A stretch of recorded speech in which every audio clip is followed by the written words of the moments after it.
오늘 말씀의 제목은 나의 원대로가 아닌 아버지의 원대로라는 제목으로 말씀을 나누겠습니다. 오늘 본문은 겟세마네 기도로 잘 알려진 본문입니다.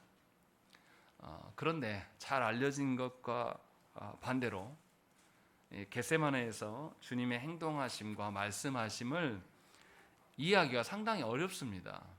왜냐하면 주님의 순종하심과 뭔가 일치되지 않는 듯한 말씀이 많이 있어요. 주님이 순종하기 어려워하시는 부분들처럼 보여지는 부분이 많기 때문에 이것에 대한 해석이 굉장히 여러 가지입니다.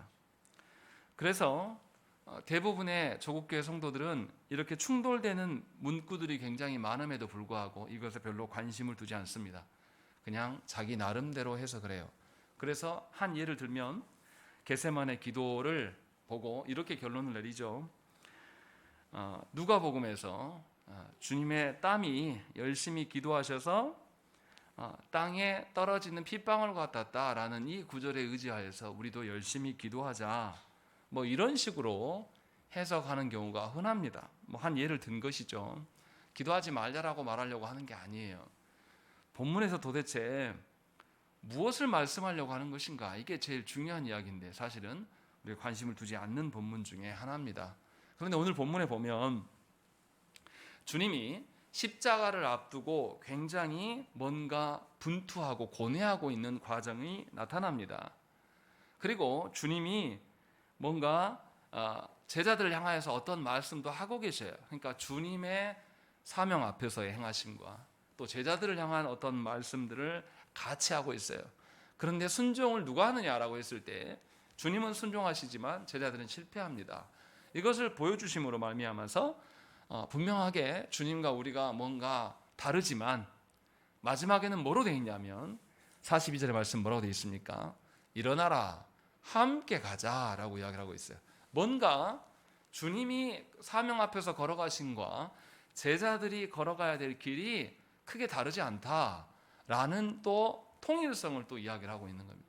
분명히 주님과 제자들의 다름과 걸어가야 될 길이 다른 것과 또 같이 걸어가야 될 것, 이게 막 섞여 있단 말이죠. 그래서 굉장히 해석하기가 어렵습니다.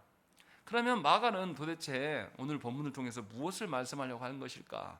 라는 것을 우리가 잘 살펴야 됩니다. 먼저 오늘 본문에서 보면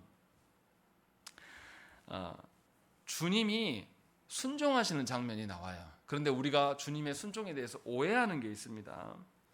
주님은 우리와 같은 존재가 아니다라는 생각이 우리 안에 있어요. 그래서 주님은 순종하는 데 있어서, 성부의 뜻에 순종하는 데 있어서 불가능한 일이 없을 것이다 라고 이렇게 우리는 추정을 합니다. 그런데 마가는 이와 전혀 다른 기록들을 하고 있어요. 주님이 정말로 순종하기에 편하고 쉬웠냐? 그렇지 않다라는 이야기들을 계속하고 있습니다. 34절에 보세요. 뭐라고 되어 있습니까? 내 마음이 심히 고민하여 죽게 되었다라고 말씀하신다는 것이죠. 주님이 십자가를 앞두고 우리말로 이야기하면 내가 죽을 것 같다, 죽을 맛이다 라고 이렇게 말씀한다는 것이죠.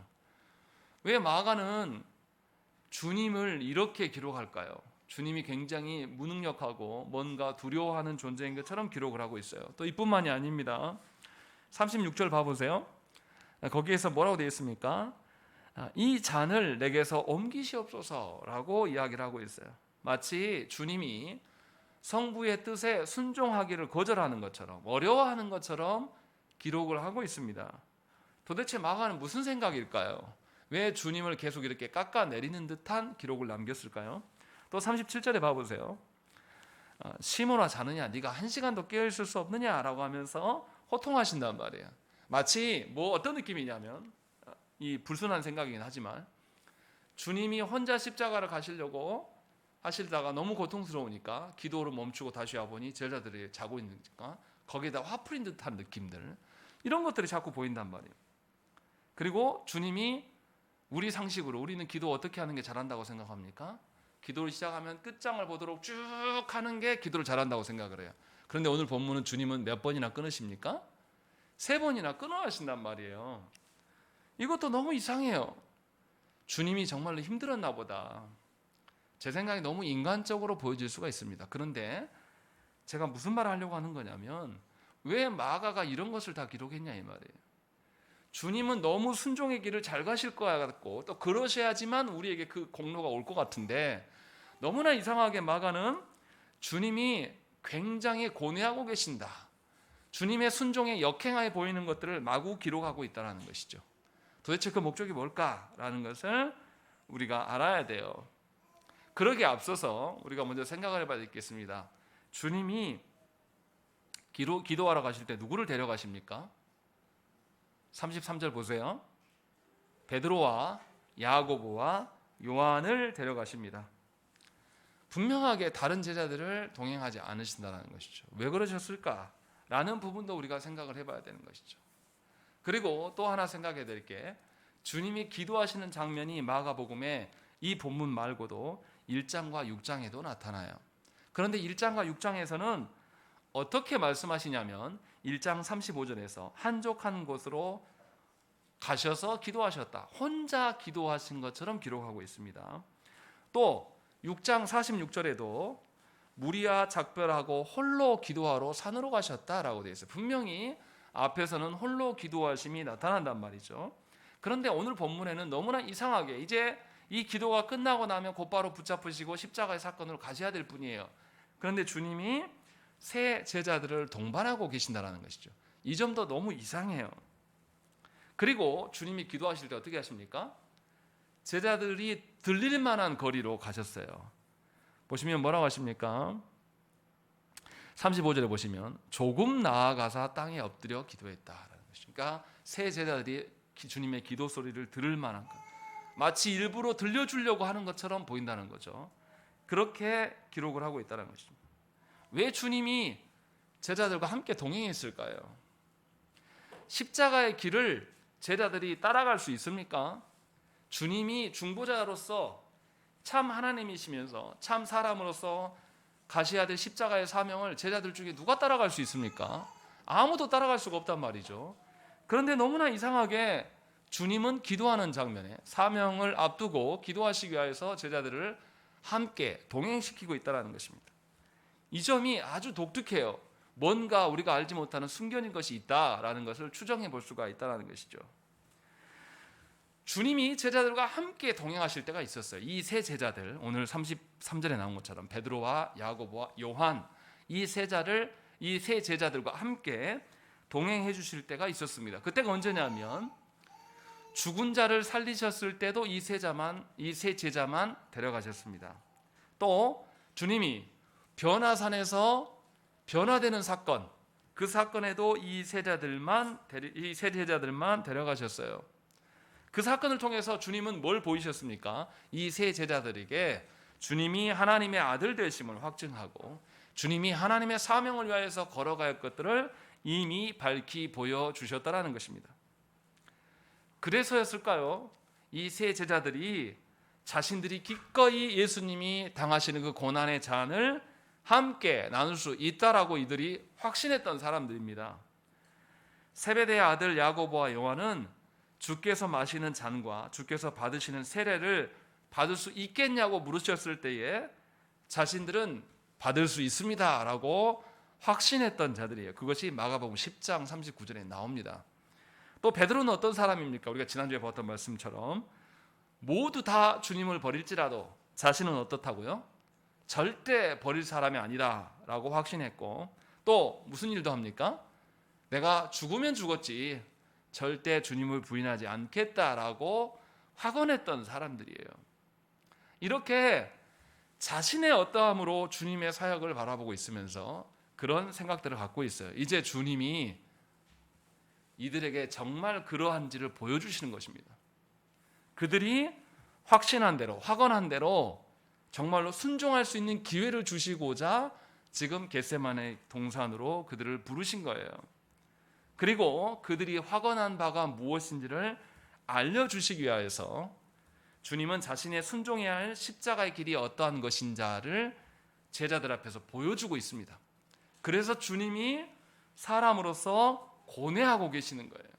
십자가의 길이 얼마나 어떠한 성격인 것인가를 알려주고 있어요.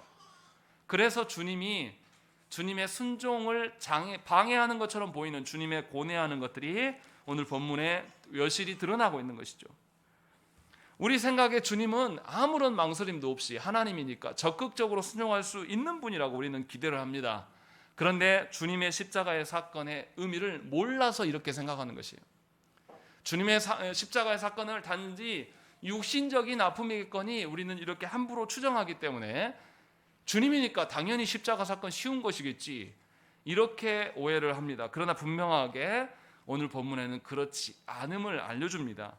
주님의 십자가의 사건이 얼마나 놀라운 것이고 엄청난 것인가 라는 것을 드러내는 것이죠. 그래서 33절에 뭐라고 되어 있습니까? 베드로와 야고보와 요한을 데리고 가실새 심히 놀라시며 슬퍼하셨다라고 되어 있어요. 그리고 나서 이어지는 말씀이 주님의 마음이 심히 고민하여 죽게 되었다라고 말씀하시는 거예요. 주님이 왜 이렇게 연약해 보일까요? 주님은 지금 십자가의 그 사건이 감당할 수 없는 엄청난 짐임을 분명하게 우리에게 보여주세요. 주님이 이렇게 말씀하신 것은 아무런 근거 없이 하신 것이 아닙니다. 구약 성경의 근거를 가지고 지금 말씀하시는 거예요. 시편 42편과 43편에 다 나오는데요. 42편을 보면 42편 2절과 3절 보면 내 영혼이 하나님 곧 살아계시는 하나님을 갈망하나니 내가 어느 때에 나아가서 하나님의 얼굴을 배울까? 사람들이 종일 내게 하는 말이 네 하나님이 어디 있느냐 하니 내 눈물이 주야로 내 음식이 되었도다 라고 이야기해요. 42편의 저자는 하나님께 도움을 청하고 구하지만 하나님의 도움이 없어서 정말 괴롭다. 그래서 나는 낮과 밤을 다 운운하고 사람들로부터 조롱을 받고 핍박을 받음으로 인하여서 고통 중에 있다라는 것을 고백합니다. 그런데 같은 42편 5절 말씀에서 놀라운 고백으로 바뀝니다. 내 영혼아 네가 어찌하여 낙심하여 어찌하여 내 속에서 불안해하는가? 너는 하나님께 소망을 두라. 그가 나타나 도우심으로 말미암아 내가 여전히 찬송하리로다 라고 하면서 시인이 시의 뒷부분으로 갈수록 자신의 현실을 뛰어넘으며 하나님께 마음을 두는 것으로 전환되는 사건이 기록되어 있습니다. 그러니까 분명하게 절망의 마음이 사람들 앞에서가 아니라 하나님 앞에서의 신뢰의 마음으로 바뀌는 것을 고백하는 것이 시편 42편의 말씀이에요. 주님은 이 말씀을 근거로 34절의 말씀을 이야기를 하고 있는 겁니다.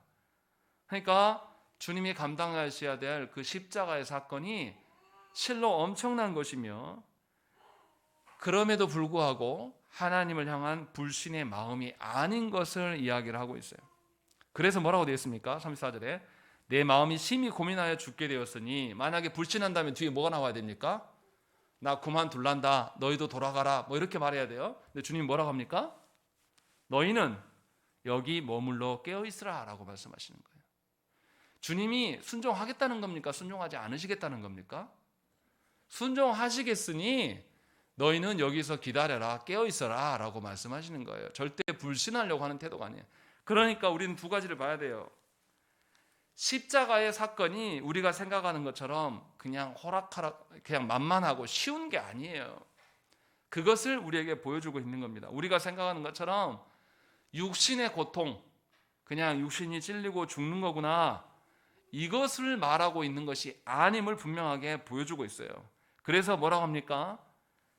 내 마음이 심히 고민하여 죽게 되었다라고 말하는 거죠. 분명하게 밝히는 것은 육신에 어떠한 것이 아니라 마음의 문제이다라고 이야기를 하고 계세요. 그리고 실제 경험하기 전에 이미 아직 십자가의 사건은 일어나지 않았어요. 그런데 십자가의 사건을 앞두고 주님이 무엇을 다짐합니까? 자기의 의지를 불태우고 있어요. 사람들이 조롱하는 것에 대해서 감당하기는 어려운 일이지만 분명히 주의 뜻대로 되기를 소망한다, 그러면서 자신의 의지를 밝히고 있는 거예요.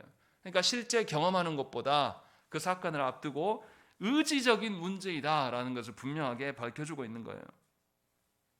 십자가가 어떤 것입니까? 사람으로서는 도저히 감당할 수 없는 일이 바로 십자가예요. 다른 어떤 것보다 고통스러운 것은 육신이 죽음에 놓이기 때문에 고통스러운 것이 아닙니다. 역사 가운데 죽음 앞에서 의연했던 사람들은 꽤 많습니다. 우리가 아는 안중근 선생도 죽음을 이미 인정하고 독립운동을 했고 그의 어머니 조마리아 여사도 아들에게 죽으라고 해요. 굉장히 죽음을 다 편안하게 받아들인단 말이에요. 소크라테스는 어떻습니까? 죽음을 분명히 더 나은 삶으로 가는 관문이다라고 여기면서 죽음을 받아들였던 사람이에요. 주님이 그런 식의 십자가 사건을 감당했겠냐? 그런 게 아니라는 거예요. 우리는 그런 관념에 젖어 있습니다. 우리가 생각한 것처럼 육신의 어떠한 만을 말하는 것이라면 그것은 십자가가 아니에요. 십자가 사건은 마음과 영혼의 문제입니다. 그래서 이 모든 고통이 함께 있는 거예요. 그래서 주님이 뭐라고 했습니까? 10장 45절 말씀이에요. 우리 한번 읽겠습니다. 마가복음 10장 45절 말씀, 중요한 말씀입니다. 자신이 오신 목적이 무엇인지를 분명히 밝혀요. 마가복음 10장 45절 말씀 읽겠습니다. 시작.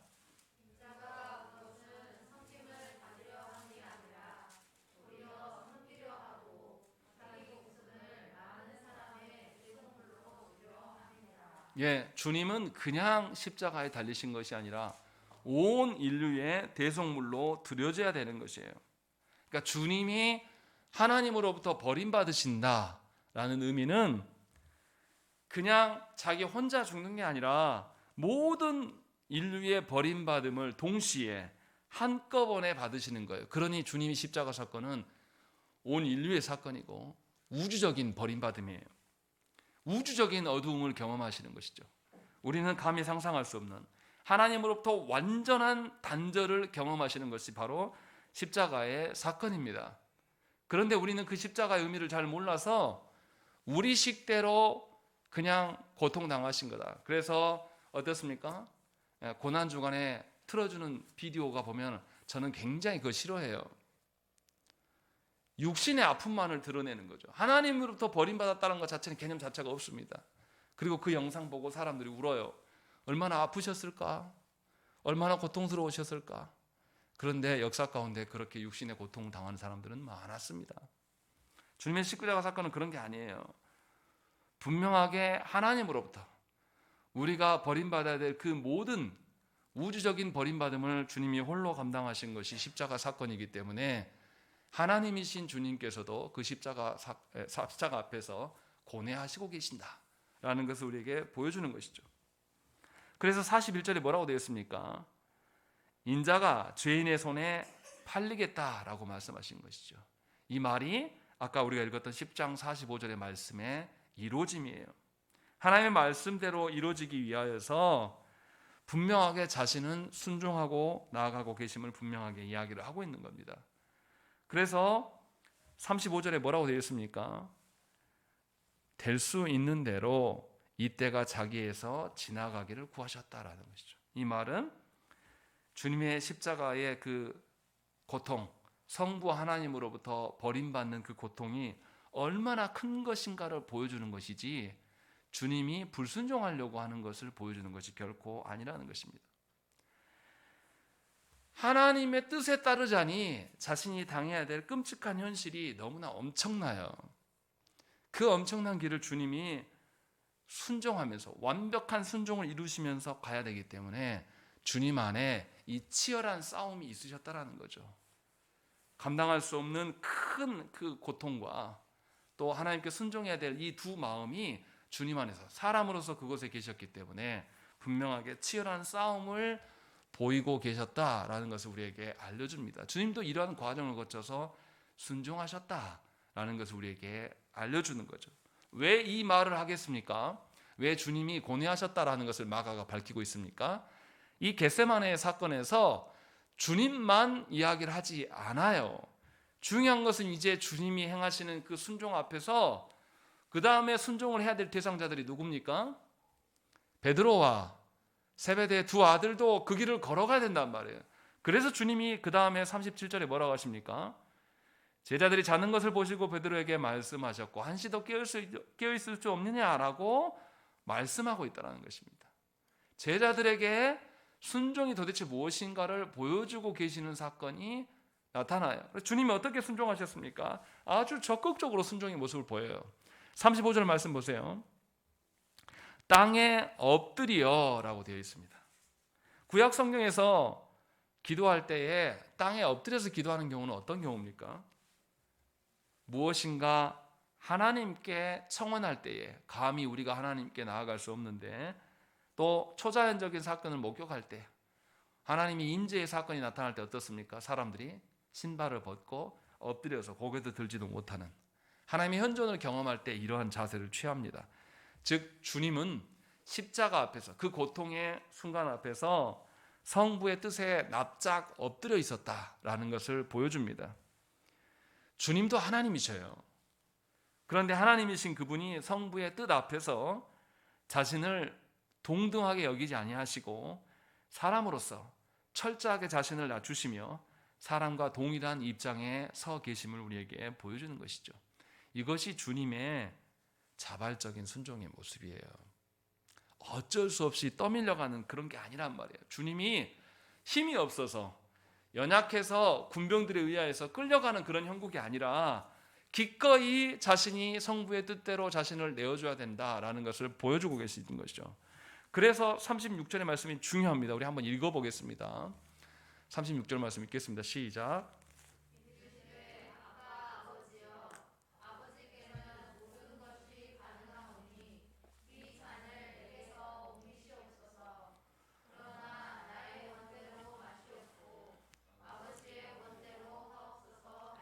이 구절에 대한 오해가 아주 심각해요.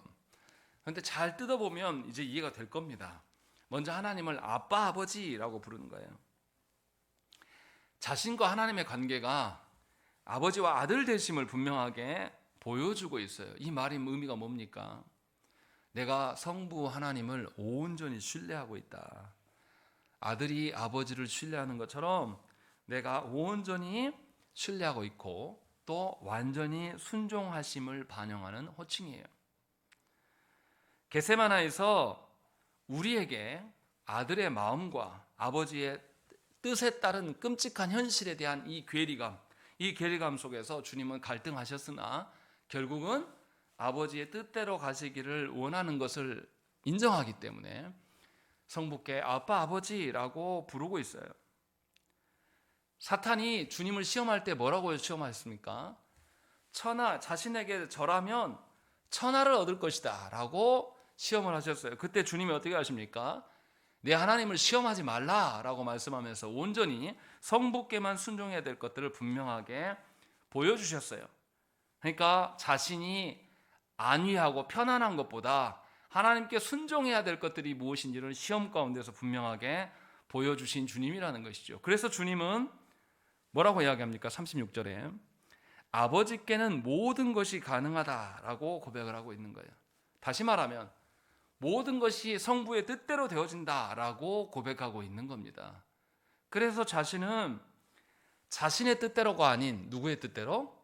성부 아버지의 뜻대로 되기를 원하는 기도를 하고 있는 것이지, 결코 이것을 불순종하면서 이 잔을 내게 옮기시옵소서가 초점이 아니라는 것이, 앞뒤 전체가 다 하나님을 아들로서 온전히 신뢰하고 있고 모든 것이 하나님의 다스림 가운데 있기에 나 역시도 아들 된 나도 아버지의 다스림 앞에서 다스림대로 되어져 가는 것을 위하여서 나는 순종해 가겠습니다 라고 고백하는 것이 36절의 말씀이라는 거예요. 주님은 아버지께로 버림받는 것, 그 십자가 앞에서도 아버지의 다스림 가운데 자신이 서 있기를 원한다라는 것입니다. 인간은 그러지 않아요. 아무리 부모 자식 간에도 자녀인 내가 손해가 있으면 부모를 모른 척하고 외면하는 경우가 허다하게 나타납니다. 그러나 예수 그리스도께서는 성부의 다스리심에 철저히 순종하심으로 성부의 주권이 무엇인가 라는 것을 온전히 드러내는 것이죠. 그래서 36절의 포인트는 아버지께는 모든 것이 가능하다라는 것이죠. 이것을 오해해서 이 잔을 내게서 옮기는 것도 가능하니까 옮겨주세요, 이 말을 하고 있는 게 아니에요. 전체의 맥락에 맞지 않다라는 거죠. 분명하게 성부의 주권을 높여드리기 위해서 나는 내가 아버지께 버림을 받는 그 길이라도 순종하면서 걸어가겠습니다 라고 하면서 온전한 순종의 모습을 보여주시는 것이에요.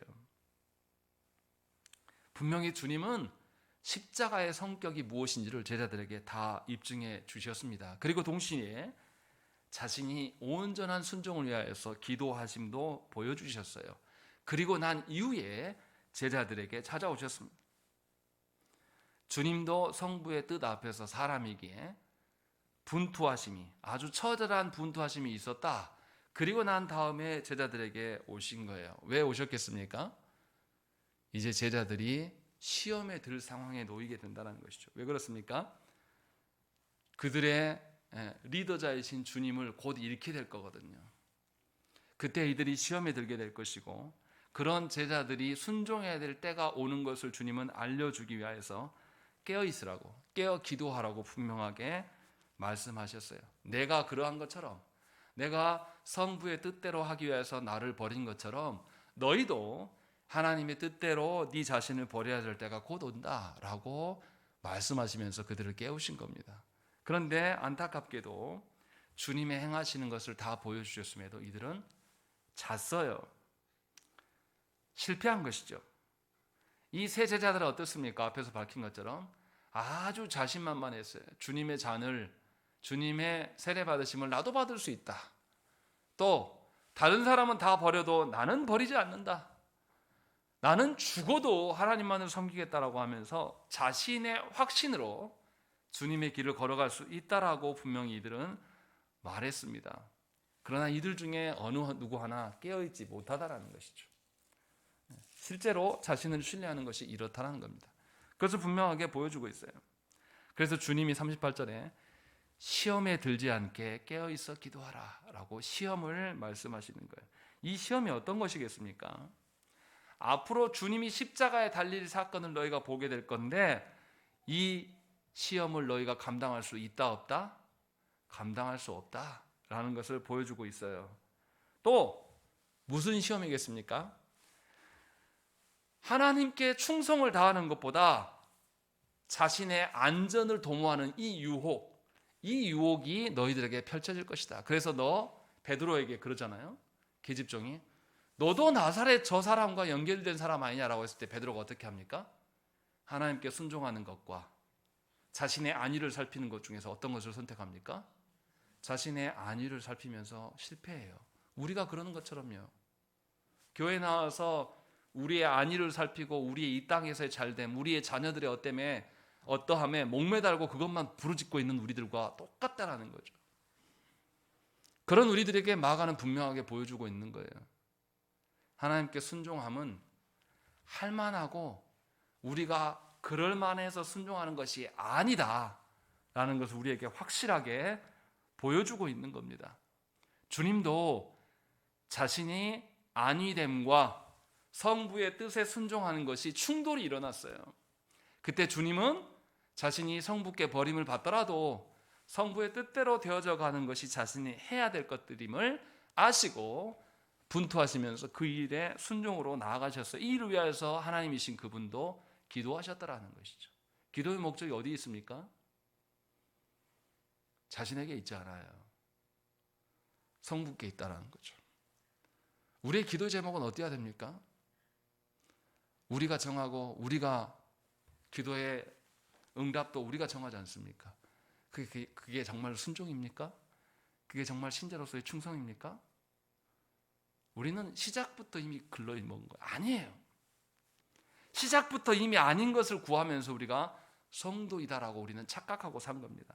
분명하게 보여주고 있는 거예요. 시험이 올 건데 시험에 들지 않게 깨어있어 기도라는 거죠. 시험에 빠져서 잘 견디라고 하는 것이 아니라 아예 초장부터 무슨 이야기 한 겁니까? 시험에 들어서지 않도록 하고 말씀하신 거예요. 우리가 감당할 수 없는 시험이며 또 하나님의 뜻과 우리의 안위가 저울질하게 될 텐데 시험에 빠지면 반드시 우리는 안위를 따라갈 것을 아시기 때문에 아예 38절에서 시험에 들지 않도록 기도해라 라고 처음부터 말씀하십니다. 이 말이 뭡니까? 하나님께서 우리를 다스려 가심을 더 잘 배우고 우리에게 당면한 시험이 어떤 성격인가를 먼저 알아야 될 것을 말씀하시는 거예요. 우리는 어떻게 기도합니까? 시험에 빠져놓고 이 시험을 잘 피해가는 방법을 내놓고 기도해요. 그러나 분명히 주님은 시험에 아예 들어서지 않도록 기도해라 라고 우리에게 말씀하시는 거예요. 시험에 들지 않는 방법은 뭡니까? 하나님의 뜻에 우리가 명확하게 서 있는 거예요. 하나님의 다스림을 전적으로 인정하는 거예요. 지금 당장 내 자녀의, 내가 우상처럼 섬기는 내 자녀의 어떠함과 하나님의 뜻이 있다라면 하나님의 뜻에 내 마음이 굳건히 서 있어야 되는 것이죠. 우리 자녀까지도 누가 돌보신다, 하나님이 돌보신다라는 그 평상시에 신뢰가 세워진 사람만이 시험에 들지 않는 거예요. 똑같은 사건인데도 자녀를 우상처럼 여기면서 살아가는 사람은 반드시 시험거리가 됩니다. 시험에 빠지는 겁니다. 그러나 주님은 우리에게 분명하게 시험에 들지 않게 깨어있어 기도하라고 말씀하신 거예요. 시험에 빠져서 허욱되지 말라는 거죠. 분명히 이것을 우리에게 말씀하는 거예요. 왜냐하면 우리는 매우 연약합니다. 주께서 명하신 사명보다 우리는 이 땅에서 편안하고 자기 유익을 위하여서 살아가는 데 능한 존재들이에요. 그래서 우리는 이 땅에서 내 유익과 내 만족을 위해서 살아갑니다. 그것이 하나님의 복이라고 말도 해버려요. 그러나 분명하게 주님은 제자들에게 참된 기도는 성부의 뜻을 이루는 것이다 라는 것을 분명하게 알려주고 있어요. 성부의 뜻을 이루는 것이 쉽다라고 말씀하시지 않아요. 분명히 우리의 인간적인 연약함으로 인하여서 성부의 뜻 앞에서 우리는 움츠려듭니다. 그러나 그것을 극복해 나가는 것이 기도다라고 주님이 우리에게 말씀하고 있는 거예요. 그래서 마가는 주님이 베드로를 뭐라고 부르십니까? 37절 말씀 보세요. 뭐라고 부릅니까? 베드로야 자느냐 이렇게 안 불러요. 시몬아 자느냐 이렇게 불러요. 베드로의 뜻이 뭡니까? 반석이에요. 지금 베드로가 반석이라고 할 수 있습니까? 없는 거죠. 원래 이름이 시몬이었어요. 주님이 그렇게 우리를 바라보시면서 한시도 깨어있을 수도 없냐. 그러니까 마가가 무슨 이야기합니까? 제자들 중에 어느 누구 하나도 제자다운 면모를 갖췄다 못 갖췄다. 못 갖춘 거예요. 이것을 분명하게 보여주고 있는 거예요. 우리는 그런 존재라는 것이죠. 우리의 안정과 우리의 편안함과 우리의 유익을 위해서는 얼마든지 하나님의 뜻 같은 것은 어떻게 해요? 던져버리고 팔아먹을 수 있는 그런 존재다라는 것을 마가는 인정하고 있다는 것입니다.